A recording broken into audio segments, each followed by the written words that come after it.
Broadcasting live from the orbiting underground moon base, it's the LRRcast. It is.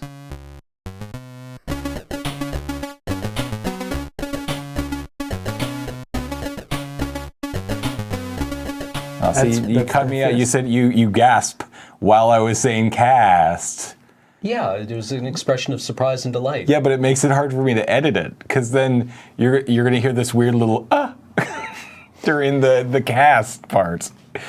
I'm not going to redo it. So I guess we're living here now. now. Okay, that's well, what fine. we'll just have to deal with. Hey guys, it is the LRRcast. I'm James. I'm Cameron. And I'm Paul. And we are here today to talk to you about old Loading Ready Run sketches. It's actually something that I wanted to do a while ago. How long have we stopped? How long has it been since we've done a sketch? 2 years? A year and a couple months. Yeah, I mean, since it's a year and 2 months, It's basically since the beginning of last year, right? Yeah. So we haven't actually produced. So I guess we'll get to that in a minute. And I think we've talked a little bit about this, but what's it like? What's it been like for you guys not having to do that every week? Great. Yeah. Well, it's been pretty good. It's different, right? I mean, what I really like about it is that it's, there's all sorts of other interesting stuff that I've gotten into now, especially doing the AFK streaming and stuff. Yeah. Doing that, and doing that in sort of a really ambitious way. And doing crap shots. I mean, we did those before, but being able to focus a little bit more of our energy. And where before it was, the sketches were such a sort of all-consuming thing. Yeah. Where it's like at any time. I mean, like for me personally, especially doing a lot of the writing for sketches,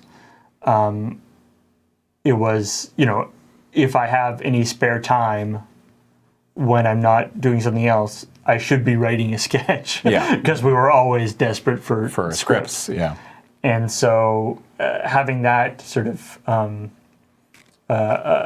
not as big a part of it has definitely freed me up to sort of my mental, my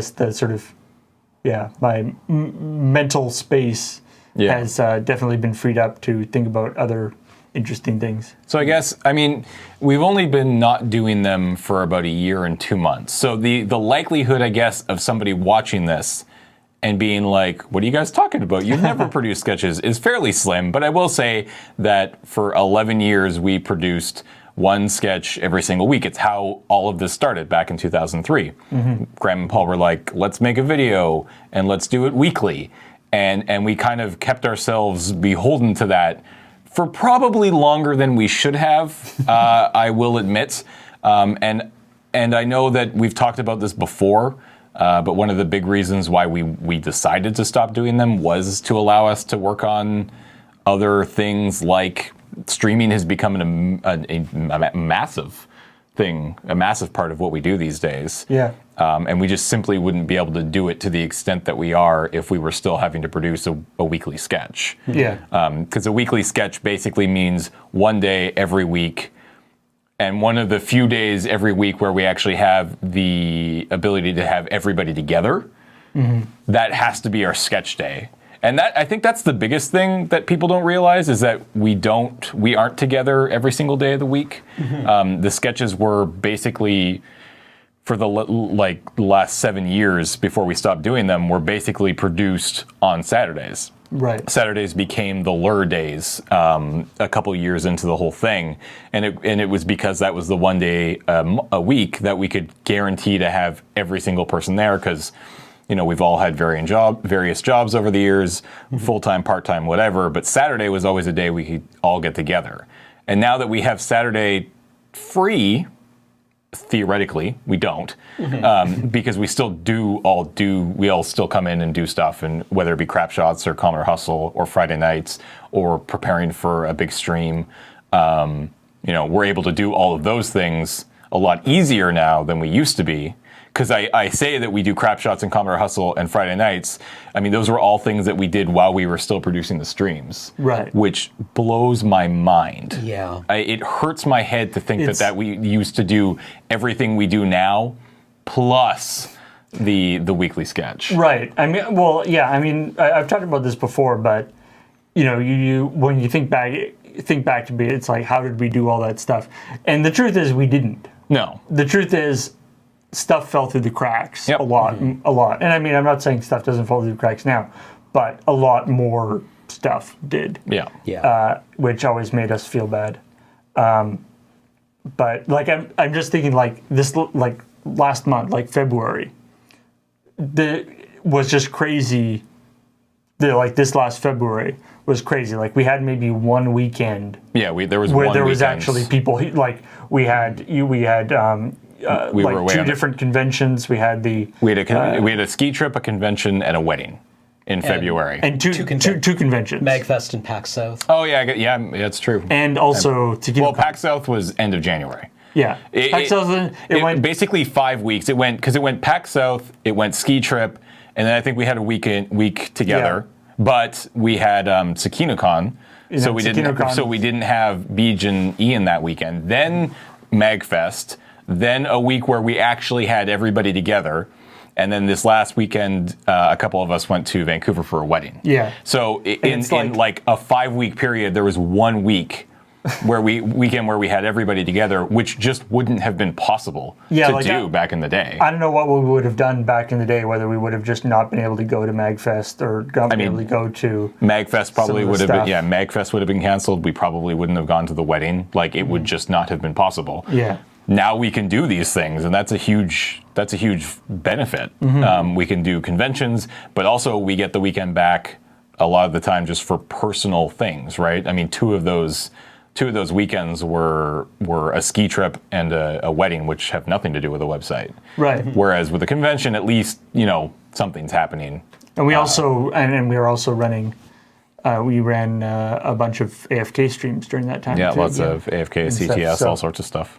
So it's definitely when we were doing the sketches, it was like that was always the main. That was sort of all we could do. Yeah. Whereas now we knew that can be spread out to a bunch of different stuff. Yeah, we always knew that the sketch needed to get done. Mm-hmm. And it was just like even though the sketch maybe represents 1 day of shooting, the amount of sort of mental space that it took up was so much more than I guess it deserved. So much more than because it would be from a logistical standpoint, the sketches tend to be really complicated and writing them and planning them and doing all this stuff.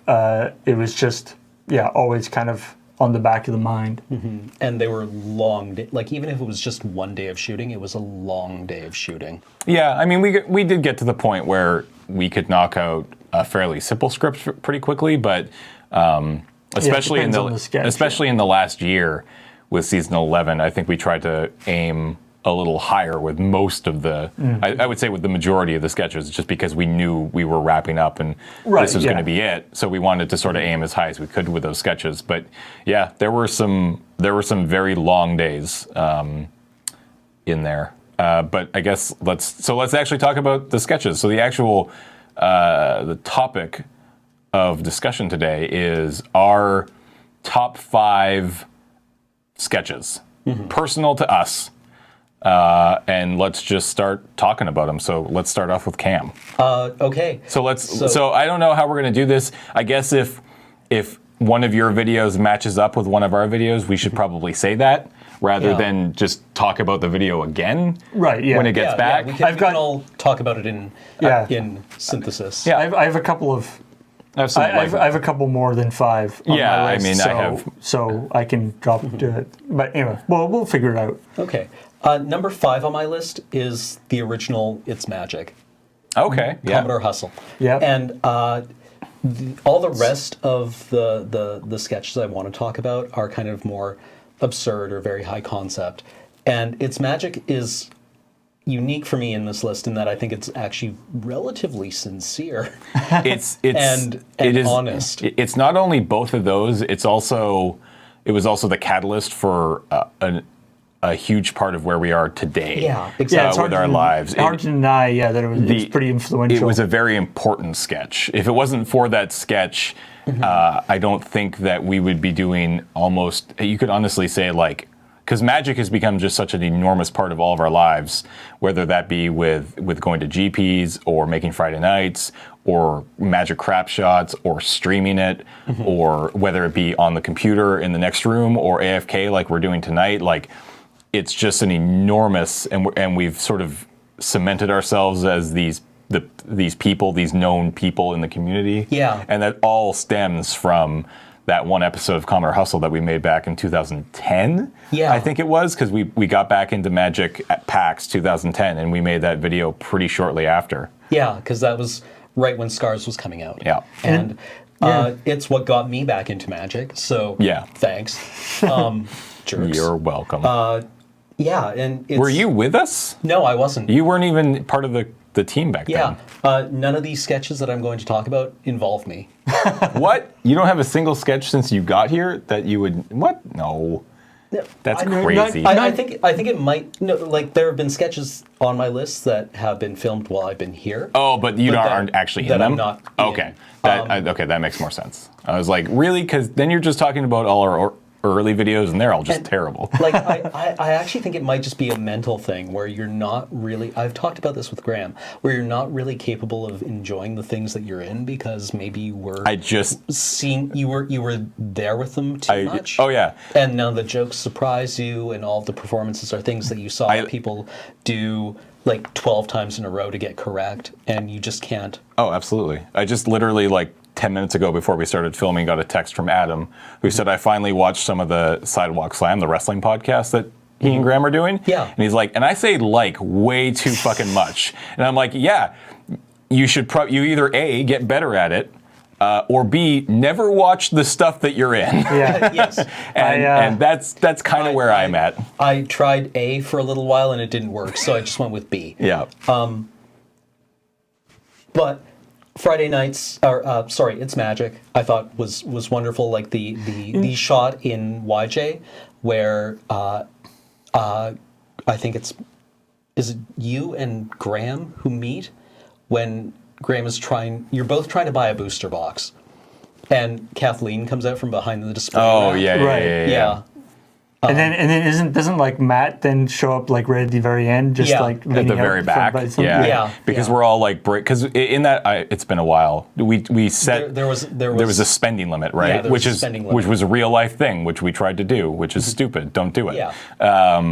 But yeah, that was a good episode. And it's always interesting, that kind of stuff. Like, you never one of the big things about doing the sketches is because they were about different topics and had different styles every week, and you never quite know what's gonna sort of hit with people, right? Yeah. We didn't do that many sketches about like specific things, but we did like one about BioShock, or we did one about we sometimes do stuff about things that we're interested in, and we had an idea that by making this that it could potentially find an audience. And sometimes and sometimes we do hear from the companies involved, about different things, and sometimes they do lead to something, but usually they don't. No.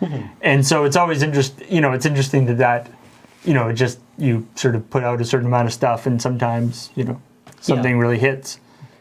And this really hit.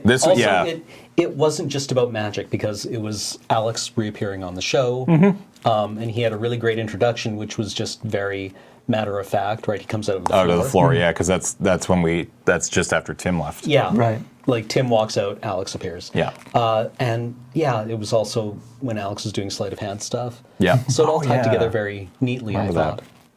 Anyways, I laughed at it. I remember apparently Graham was saying at one point that like he was out like just at YJ, and like Nelson or somebody pulled him aside and was like, "Do we have to actually watch Alex with the sleight of hand. And he's like, no, those are special effects. Yeah.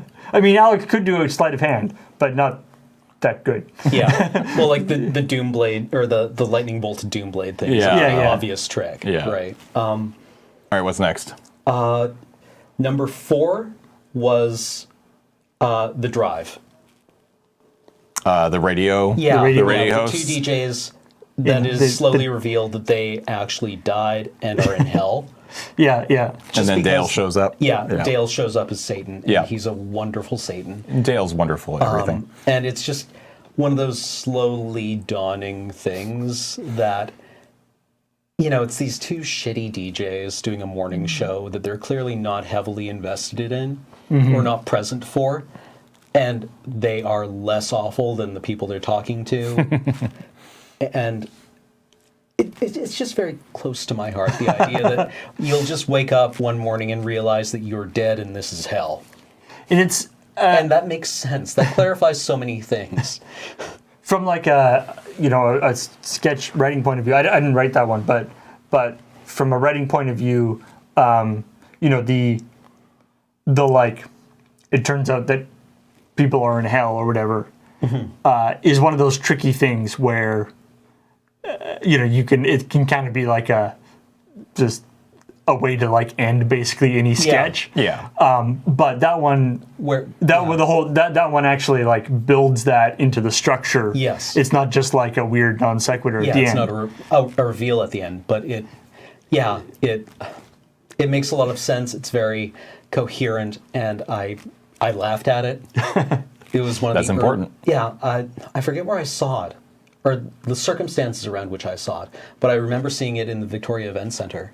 I think it may have been when Kathleen was doing her trivia night, the first iteration of her trivia night in like 2010. Or maybe we showed it at like the Phillips Comedy Night. You did that. That was it. We used to do Oh, that. yeah, Yeah. right. The comedy nights. Yeah.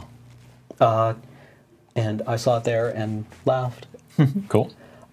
Number 3 is the couch. The couch is also on my list. Yeah. Yeah. Which is weird and high concept, and I enjoy it very much. The writing is really good. You did a great job in it. Yeah, the couch is on my list. Certainly not because I am in it. It is probably one of our more popular videos that I am featured in. But I loved that. I love that video because of the process that it came together. Because I remember you came into the old office with an idea that kind of resembled what the final product was. Again, I did like my idea was guy keeps getting drunk and ends up on This couch. and then ends up on this couch, and he keeps getting drunk on less and less like alcoholic things. Yeah. But the whole that was sort of like I had that kind of formed, but like what the actual like implications of how the couch worked, and like whether it was just like magical or whether what was going on, and him like the whole idea of him like throwing the couch away and like trying to put it into storage and doing all this stuff. I seem to recall at one point during the brainstorming process about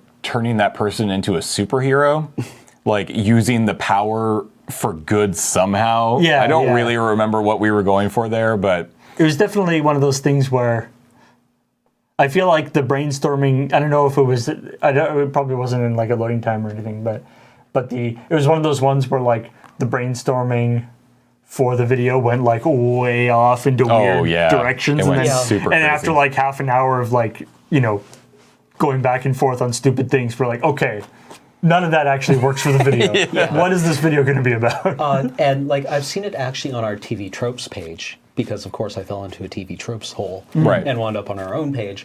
And people were talking about it being like, maybe a metaphor for alcohol abuse or the ubiquity of alcohol. And I'm like, I suppose those are valid readings, but what I got out of it was that you just wind up sometimes in this place in your life, where no matter what you do, the outcome is always the same, and you can't quite correct what it is about you that leads you into those positions.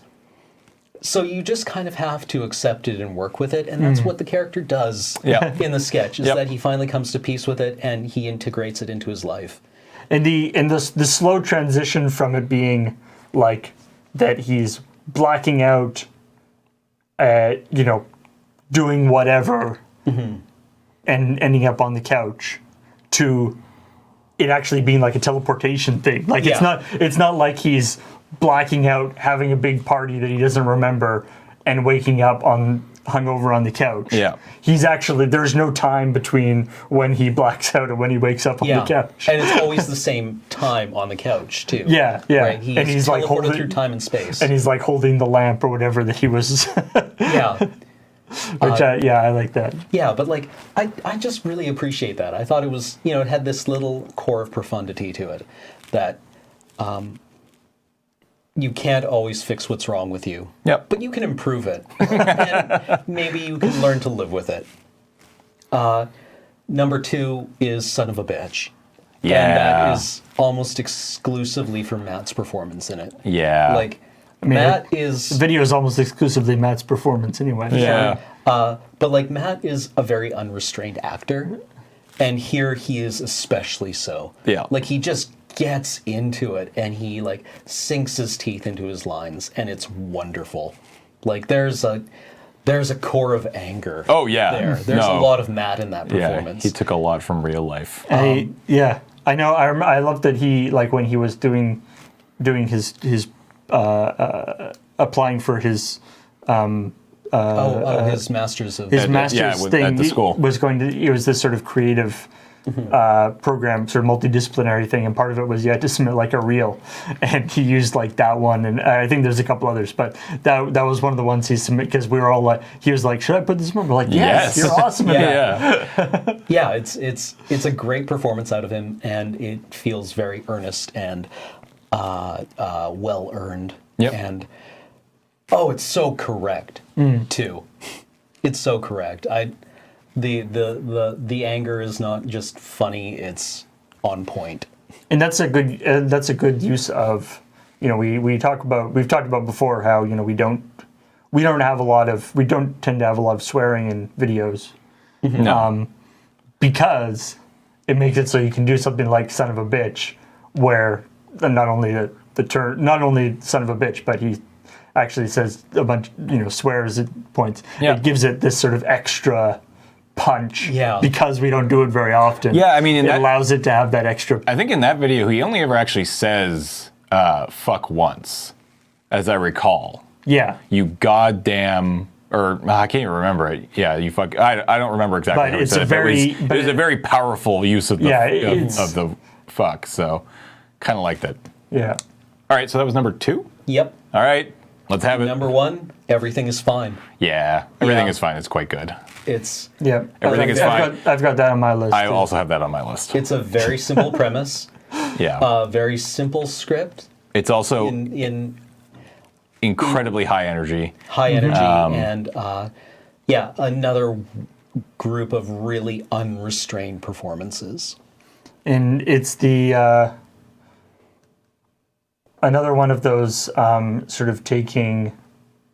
There's a couple of videos that especially in like the last maybe 2 or 3 years of doing sketches, where there's like 2 or 3 videos that I wrote that were basically based on things that we not like based on like premises that we'd talked about, but based on just like things that people started saying in our group. Yeah. Right. And often it was like I would write a video about it partially because like I wasn't there when the thing had started, and so I was like confused about it, and so I was like, I think it's weird and funny, so I'm gonna write a video about it. Nice. Yeah. And I think this one may have actually been me playing XCOM. Everything's fine. Yeah, everything's fine. I think Adam used to do that too. Yeah. Adam was a big one of don't even worry about Don't even worry about it. Right, that was his thing. He was don't even worry about it. Yeah, and XCOM was everything is fine, and then it just kind of, in the episode we did, a while ago about streamer expressions and the origins of them. There's a lot of sort of cross pollination that a streamer will be talking about everything is fine. Somebody will sort of start that, and the chat will pick it up, and then the other streamers will kind of pick it up from the chat. Yeah. And it'll kind of cross-pollinate. But It's a solid 5. I actually don't have a whole lot to say about Everything Is Fine, other than it makes me laugh. Yeah. It's Serge's on-screen debut, I I think. believe, yeah. Yeah. And just a lot of yelling. Yeah, and it makes no sense, and it doesn't try to make sense, and the joke isn't predicated on it making sense, and is actually helped out quite a bit by the fact that the circumstances are very vague. Yep. Yeah, I like that. There's, I quite enjoy, especially because when you're writing these little 3-minute, 5-minute sketches, there isn't the word sketch. Has that sort of implication where it's there is all this information that is just kind of implied or doesn't matter for the purposes of what we're watching. Yeah. And so it's like, what's going on? Who knows?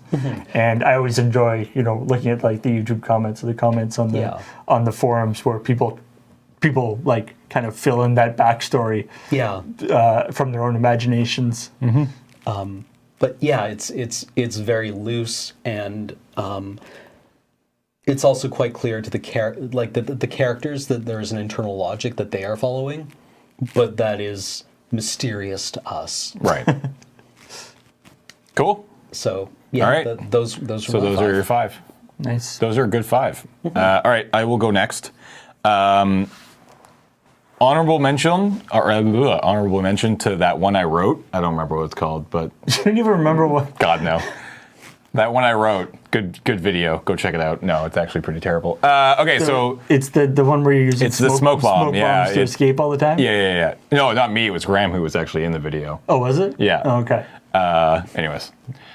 Number 5 for me, and I guarantee you I'm probably the only person who's going to put a season 1 video on their list, is ways to eat fries. And it's kind of there Just for its influentialness? it's most, I would say it's probably more there for its influence and its importance in the history of Loading Ready Run than it is for the quality of the video. It's certainly not a very good X ways to Y in terms of quality, but it was the first. I have a lot of good memories of filming it, which I think is a pretty big factor into my top 5 or top 10 list. If I was to make a top 10 list, a lot of that would also be, a lot of it would rely on my memories of the actual video.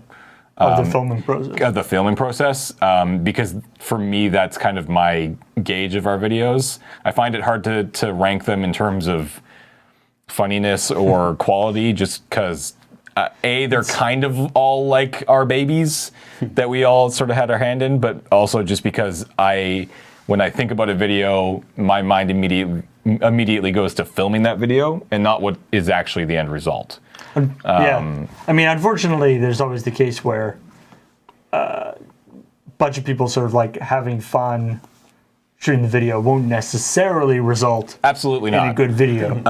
X ways to Y, I think, always does that, though. I think I was around for the filming of pretty much every single X ways to Y, and my memories of every one of them is good.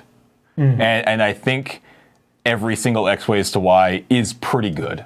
The early ones definitely suffer from just general, pacing issues or whatever, just because we were getting, into the groove of it. But Ways to Eat Fries was pretty important. If I had to actually choose my favorite X ways to Y video, it would be probably Ways to Keep Cool. Yeah, that one's good. That's probably where I would stick number 5. Number 4, CSI. Nice. That video, again, it's another one of those. I have really good memories of filming it, but I also think that is one of our stronger videos. It used a whole lot of really great people. It was an enormously long day of filming, and the final product was, I think, something that At the time, it was one of the definitely best videos we've ever done at the time. Yeah, at the time it was definitely one of our more ambitious videos. Yeah. We used the dolly in a bunch of shots, Yeah. and it was sort of much more sort of planned out than we often had done at that point. Yeah, well, a lot of our videos up to that point, and I mean even past that point, a lot of them were a couple people in a situation. And that's not to say that we haven't done a lot of high concept videos, but that one was probably the first where we ever really tried to push it. I think it turned out really well. Now I need to refer to my list because I don't remember what else was on there. My favorite comment on that video, I remember somebody was a couple people were talking about how they were impressed at how well Graham had nailed Grissom's like kind of. He's got this kind of like waddle walk that he does. I remember very that. Good. What was that? Number 4? Yeah, that was number 4, right? Mm-hmm. Number 3 was also the couch, or was a couch for me. I can easily throw in a different one though. I'm gonna say no. Let's do it because it's fine. We've talked about the couch. Pimp My Chair is another video, sort of in my top 10-ish. So you're talking about. It's really videos that involve you sitting on things. Yeah. Fall into that one category. That was another high concept video. Yep. It was another. I still have the T-shirt that we made for that. I think I do too. The like Northwest. the like applique on it is basically completely destroyed now. But it Northwest was Customs, Northwest Customs. So again, another really high concept video. Another video that used a lot of people, not a regular set. So that was all fun. It was a tremendously fun video to shoot. Again, it's pretty important in my lists. It was also at the height of Pimp My Ride, right? Like that's why we did it. And I think it was one of the first sort of, I mean, it's similar to CSI, which we were parodying a TV show. And I don't remember which one. I'm pretty sure we did Pimp My Ride first. Pimp My Chair, yeah. Pimp My Chair first. Isn't that like the season? I think that was like season 3 or 4. Yeah, it was like one of the first videos of that season. Too, yeah, I'm not 100% sure, but I was always super impressed with that one. Pretty sure. Sitting over here. Yeah. Sitting over there. I'm pretty sure. That one ran in the Short Film Festival, I think. I can't remember. I'm not sure. Yeah, but so Pimp My Chair was super high up there. Couch, as we already talked about, probably one of my favorite videos of all time. Just really like that one a lot. Next up is probably the last video we ever did, which was the Rumble. The Rumble Part 2. The Rumble Part 2, which I think as a video is significantly better than the first Rumble. Definitely. Just entirely because of experience, right? Yeah. The time between the first Rumble and the second Rumble was like 6 years. We just became much better filmmakers in the interim, and it shows. It's the first Rumble is one of those ones where it's like I have really fond memories of the video, and then like when I watch it, there's all these weird scenes in here that are just there's no point. There's like weird just because we wanted to put extra people in. Yep. There's just like all these weird extra scenes that have no reason for being there. Yeah, the Rumble 2 felt like what we were trying to do with the first Rumble, but we were just so much better at what we did at that point. And I mean, there's also the sentimental, aspect that it's the last video or the last sketch that we ever made. So that's important, but I think that one holds up. I think that one's going to hold up for a long time. The Rumble 2 had two of my favorite of my insert lines in it, which was when Chevalier, am I Savoy or am I Chevalier? I can never remember. I don't even know if we had officially assigned names, but he shoots Couch Guy. Oh, yeah. And he's like, I was aiming for the guitar. Belgian piece of shit. Right? And I really enjoyed being able to deliver that. I also wanted it to be a trick shot, but Graham told me no. Oh, Graham. The second one was when Kane and Crowthorne kill Wizard Chat. Oh, yeah. And Alex says, "You're a corpse, Harry." I like that you can't remember which one of the two you are, and Graham and Alex and Kathleen can never remember which one of Kane or Crowthorne they are. Isn't Wait, I actually don't know. Which one's which? I don't know. I don't remember. Yeah. Somebody is typing it in the comments. I Right feel now. like Kane is Kathleen. I think so. Wasn't it you feel like Kane should be Alex, but it's actually Kathleen? Yeah. And I have no I idea. don't know. All right, let's get to number one, which I feel like will become as a surprise to most people, which is War of Christmas. More of Christmas. War of Christmas is hands down my favorite video we've ever done, and it's for the reason that Cam listed most of his videos. It makes me laugh every time. I wasn't actually super involved in the making of that video. I'm in it briefly as sort of the guy who gets killed by all the Christmas decorations, which we still fucking have. If you could believe that. We still have those decorations that fell on me. We have all those Santas still too. Yeah, but the Santas make sense. You keep you keep inflatable Santas. Half of those decorations are cracked or broken or something. Yet they're still upstairs. We could use them for something. We did. We did recently use them. We used them in the Lucksack episode of Friday Nights where it was like Santa, Christmas time, Magical Christmas Land, and we had some ornaments up. Those were the not broken ones that came in there. But War of Christmas is, it's always been my favorite Christmas special that we've done. It's hands down the video that makes me laugh the hardest whenever I watch it, mainly because of the stupid, dumb ways that we came up with killing people. There's some excellent killing people things. Matt's facial expression when the paper rustles, his kind of like, oh, and go watch it. It's the funniest thing in the world. It's so good. So much like reverse camera shots. There's so much terrible reverse camera. The tinsel on the tree attacking Kate and Nate at the beginning, and then this stupid little inner sketch, like the little sketch within the sketch with the military.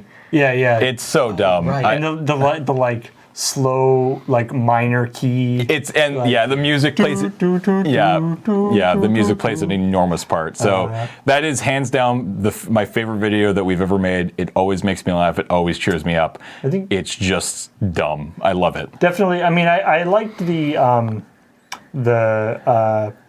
It's a Wonderful Game. Yes, that's a very good one. But I think you're right in that's probably my favorite of the Christmas specials. Christmas specials, yeah. Wonderful Game is absolutely number 2. And I think it's certainly the better video, right? I think if you were to show a technical perspective? From a technical perspective, from basically every perspective, I feel like if you were to show those in a festival of some sort, It's a Wonderful Game is always going to be the sort of critically acclaimed, whereas War of Christmas is going to be that goofy thing that your cousin made over the Christmas break kind of thing, but I don't care. I love it. It's so good. So that's my top 5. Nice. All right. I didn't really put mine in an order. That's fine. Yeah. Okay, so... Could you, at the end of it, could you save the best for last? Can you name your all-time favorite? And save that one? My all-time favorite? Okay, sure. Okay. All right, so the first one, in the same way as you were talking about the X ways to Y, for me, the whole story. Oh, right, yeah. So, the first one was the whole story spam. Yeah. I don't know if that was the best one. I think probably the fire hydrant one was better. Hydrant might have been the best one. But that series, I guess, was really fun for me. Not just because I was the one who was in it, but it was sort of a deliberate thing on my part, because I was I had this idea that I wanted to do a series where I could kind of write, and we were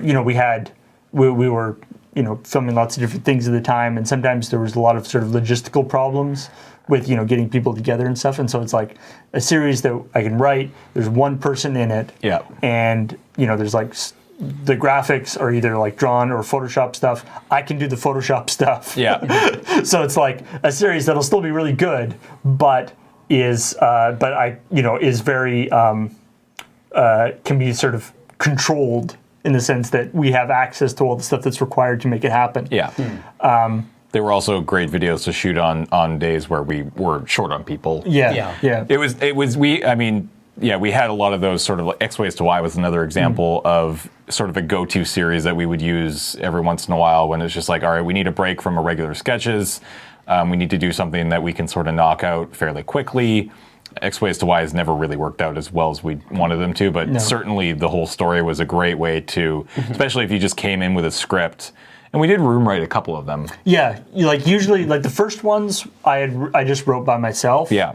And then we sort of transitioned to, I would usually like come in with the idea and like a few kind of points on it that you'd want to hit, yeah. And then we would kind of all go. Often it would be like we would all go together and like figure out stuff, and then I would sort of go away and sort of fill it in so that like transition between the different segments. Or whatever. I think the only one that we ever really truly room wrote was the Olympic one. Yeah, the Olympic one was definitely more. God, that took a long time. Yeah, that was a long room write. Yeah, the whole story was a little bit. Yeah, there was a little bit of trickiness involved with that, where there was a lot of, like we were talking about with the with some of the other series, is that the room writing was a little tricky because often it would you go on to like weird stupid tangents. Yeah, and then it would sort of be like, okay, did we just talked for like half an hour and didn't actually come up with anything usable. Yeah. Wikipedia holes, man. Yeah, but I have such fondness for that like, we've talked about the whole story before, but that combination of getting the details correct, but getting the large things wrong. Yeah. But getting, the dates and the names are right. But everything else. But what happens during that are very. But what happens during that time is totally wrong. But saying it with a certain amount of authority, it was. I mean, I first came up with the idea after like I was reading John Hodgman's book, The Areas of My Expertise. Yes. And plus wonderful Laura Fitzgerald Soberg, the guy who used to do Brunching Shuttlecocks and did a few other things. He had a series where he would do kind of the same, a similar thing where he would talk about he would sort of have a thing about some topic that would quickly be totally silly. Yeah. And I really enjoy that idea, and I like I like the sort of having it be kind of self. The idea of it, that it kind of makes a certain weird kind of sense internally. Yeah. The sort of internal logic, but doesn't make any sense in the actual real world. Yeah. I've got what's the other ones? It's so. A lot of I think all of my all the videos on my list are ones that I wrote.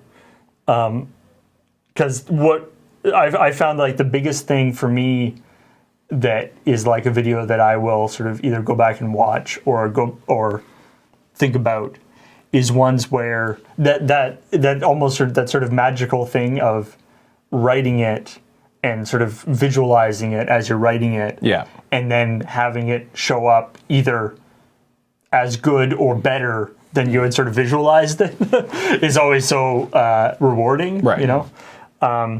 So like one of the other ones that I really loved was, and it was so simple, but Junk in the Trunk, the one that one that was just it was just audio basically of me in the trunk, and just Beej and Cam doing a great job of sort of subtle reactions driving along, and I loved I tried to do, there was at least one other one, the like Bump in the Night one, yeah, which was just audio again, but didn't really work out that well. or didn't work out as well as I was hoping. And I think maybe I had done one other one, but that was sort of that worked the best. That this idea of sort of experimenting with kind of some slightly different ideas for how to do a sketch, but having a sketch that's audio only. And in fact, the person who you can see on camera isn't the one talking, Right.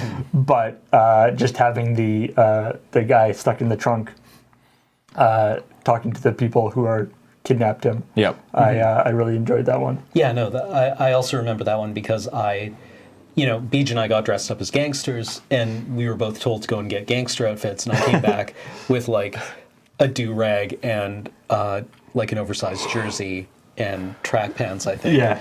And Beej came out with what he was wearing, and we were like, different interpretations. Yeah. Yeah. But I do like then- the idea then- that there was an alliance between two very different gangs to take this one guy out who had to go. This guy had to go, and that was the only thing everyone could agree on. That had the great, it's in the loading time for it, but the great behind the scenes thing of almost sending Beej's car Into the water. Yeah. Yeah, I mean, we weren't actually close to sending his but car like, into the water. Kathleen had no idea that. Yeah. Was it who was in the wheel? No, it was Alex who had no idea that somebody was in the wheel well. No, 'Cause it's Kathleen Kathleen was in the wheel well and Yeah. doing it, but it was just the trying to figure out how far how far the person you could be away from the water without it being an issue, Yeah. and one making sure it's like the car is like rolling there and it's like, okay, that's good, stop, and the car doesn't stop. You're like, did she Oh, hear God. us? What's Yeah. going on? Help! And then the car stops. It's like, Oh, thank thank goodness. God. Yeah. Beach had that great car for that too at that time too. Yeah. Oh God. Yeah. All right. What's next? Next one is one that I've talked about this one previously in terms of videos that I really like. It turned out, and it's an old one, but Dinosaur. Oh is yeah. the one Oh, where wow, I'm coming yeah. into a pet store, and trying to get dinosaur food because I think I'm a dinosaur. And it's obviously a silly video, but it's one of those ones that it came out essentially exactly the way it should have. If we were on, whatever, Saturday Night Live and had a huge budget, I don't think there's anything about it that I would have changed. Yeah. Like we were in a real pet store. We were, had all the costumes and the props and exactly what we needed to make it work. Yep. And we had the Tencent had that great art, which I still use for my avatar on the forums. And this sort of idea where this strange, the kind of weird, twisted world thing where it's like, this is a really weird, a guy who's totally weird and talking about something really stupid. Yeah. The guy, the guy who's supposed to be kind of the straight man, humoring him. And then it turns out, it's something that I'm really fond of, that it turns out that in the end, the actual universe that the sketch is taking place in is such that the guy who you thought was the weird guy is actually totally normal. Yeah. Because in this universe, a Tyrannosaurus Rex looks like a guy in a suit. Yeah. that Very was a good odd. one. That's been a long time since I've seen that wow. video. Yeah. I have to go back and rewatch it.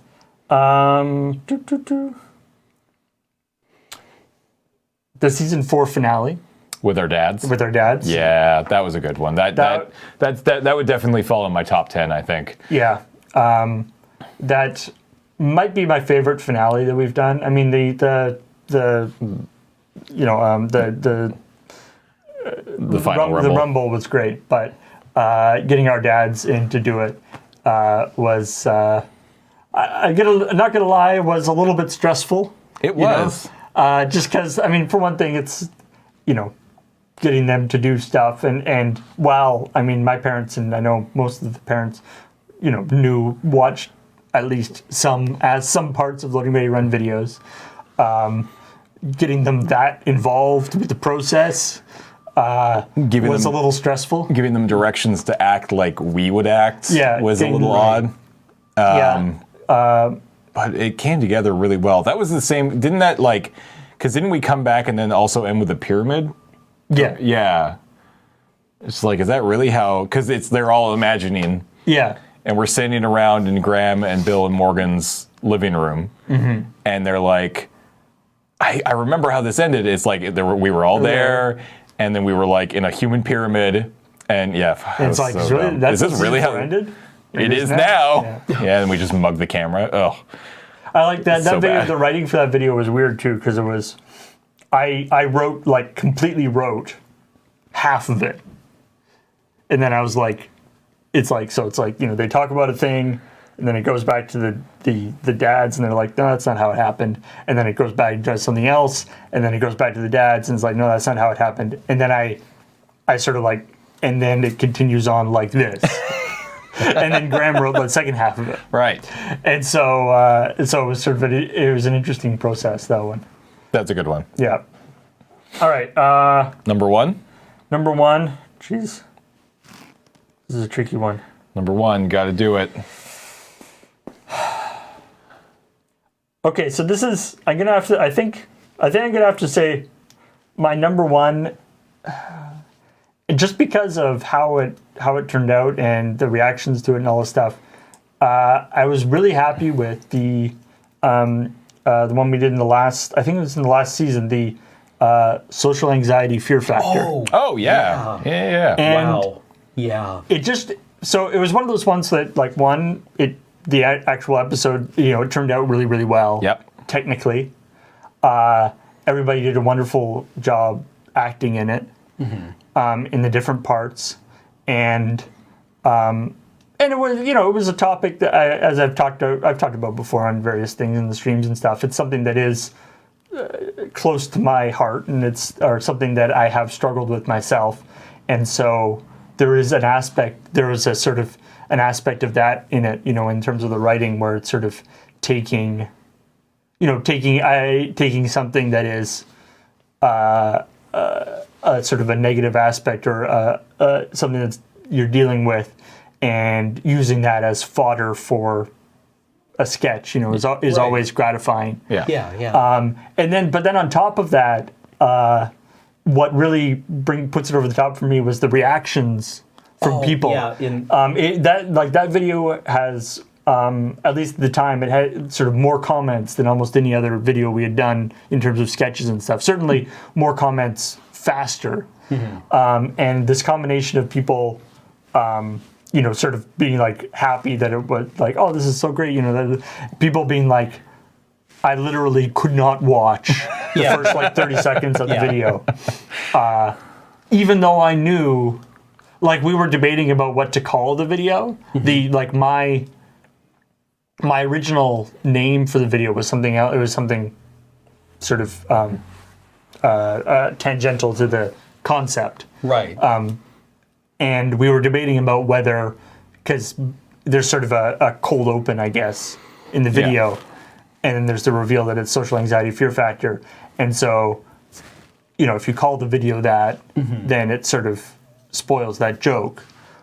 And we sort of went back and forth on it, and it turns out that it was actually really important to call it social anxiety fear factor, because if we hadn't, people would have just not been able to watch it, because they wouldn't know that was the joke, and they were just like, I know, that it's comedy and that this is not really happening, but people were so it had sort of activated people's own social anxiety so much, just watching somebody else endure it. And so I found that whole process extremely fascinating. So and so I was really happy with not only how it turned out, but also the reactions to it. I found really interesting, and it's neat to sort of be able to produce something. And I mean, there's been one or two other videos that we've done like that. I mean, it doesn't come up that often, but producing something that does have a little bit of maybe a little bit of sort of extra information or extra meaning behind it.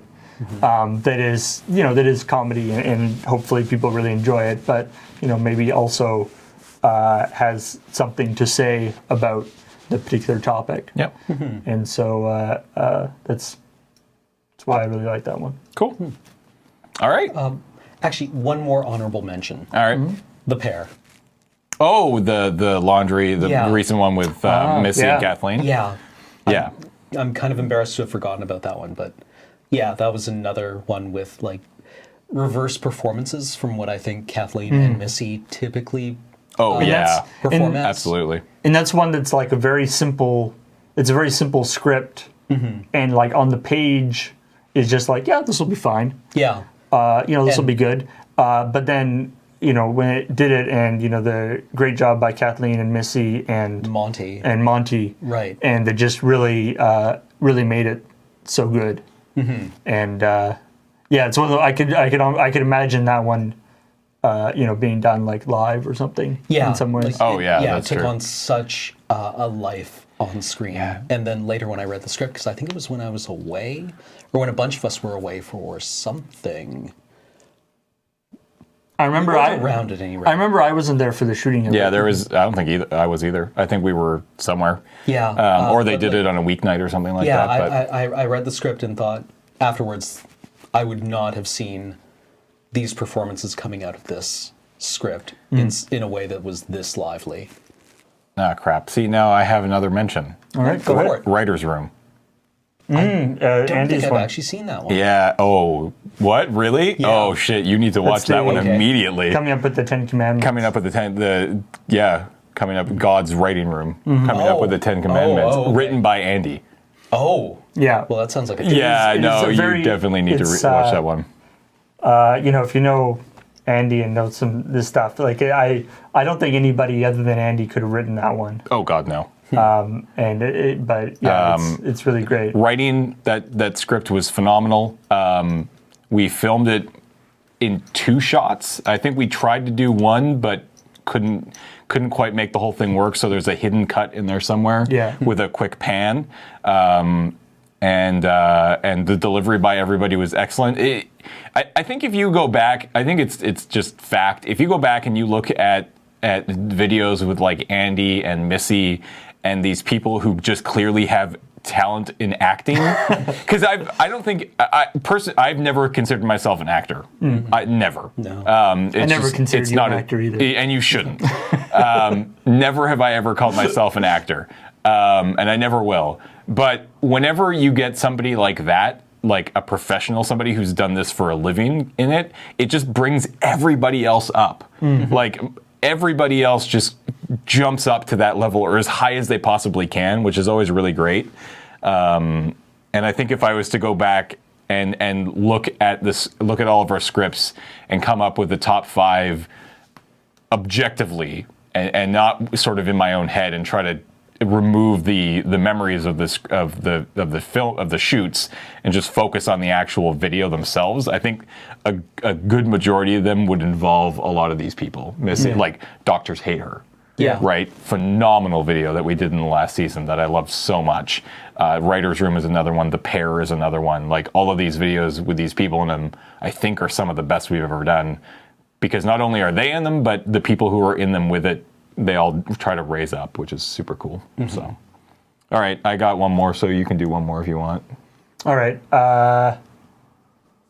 Bioshocked. Bioshocked is quite good. I mentioned that one before, but we were talking about doing stuff for people, or about sort of topics. But that one, I enjoyed that one so much. I mean, at the time, I had been playing a lot of Bioshock. Right.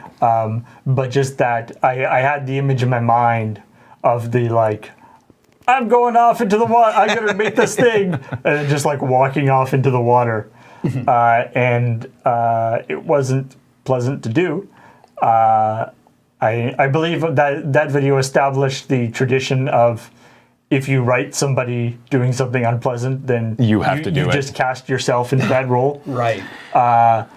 And I was really happy with how that turned out. Just to like hammer one board. Yeah. It's like when I come back, I may have evolved into a higher form of life, possibly pure energy. Yeah. Bye. And leaving. That one's really good. And so I was a big fan of that one. All right. I'm Okay. gonna cut us off there because I honestly think we could probably just go through every video Right. we've ever made and talk about it in some form or another. And maybe that's something we could do one day where we just marathon, like maybe. Part of the 50-part series. Oh, you could do an 11-part series. You could talk about each season, go through all the videos, and sort of talk about them in the ways we've been talking about these videos. It's like, there's this video. I do not remember anything about this video. Well, that's why it would work, is because you could probably skip like 20 or 30 videos per season and be like, I don't care. Yeah. It's like, what is this video? Why did we do this? Yeah, when did we shoot this? We have to go off the name of the video. We don't get any description. Any description?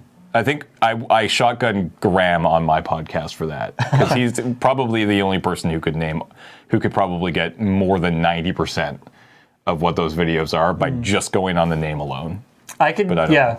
I can usually do it for ones that I wrote, but Yeah. for ones that other people did, it's I'm horrible with the names of our videos. it's tricky. Well, yeah, because often the like working title will be different than the one that's Then- actually on the site. Yeah, exactly.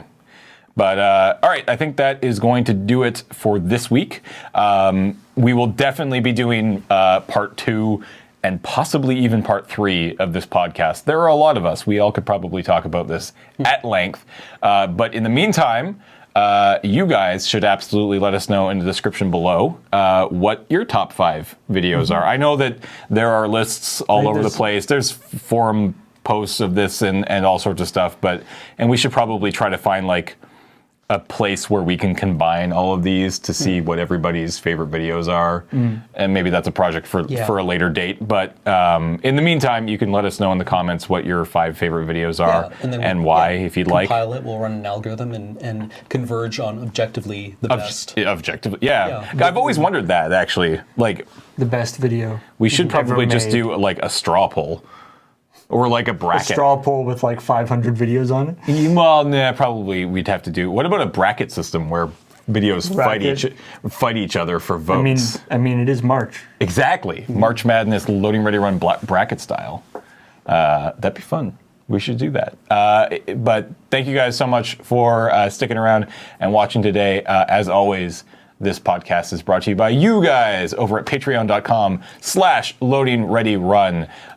As we are recording this, the giant wall of patronage is done. We're done with it. That doesn't mean you shouldn't continue to support us. We really appreciate it. Please give out money. It lets us do all the stuff that you love. The podcasts, the streams, the Commodore hustles, the crap shots, the feed dumps. All of that stuff is thanks to your support, so we really appreciate it. And we'll see you next week on the LRRcast. Toodles. Bye.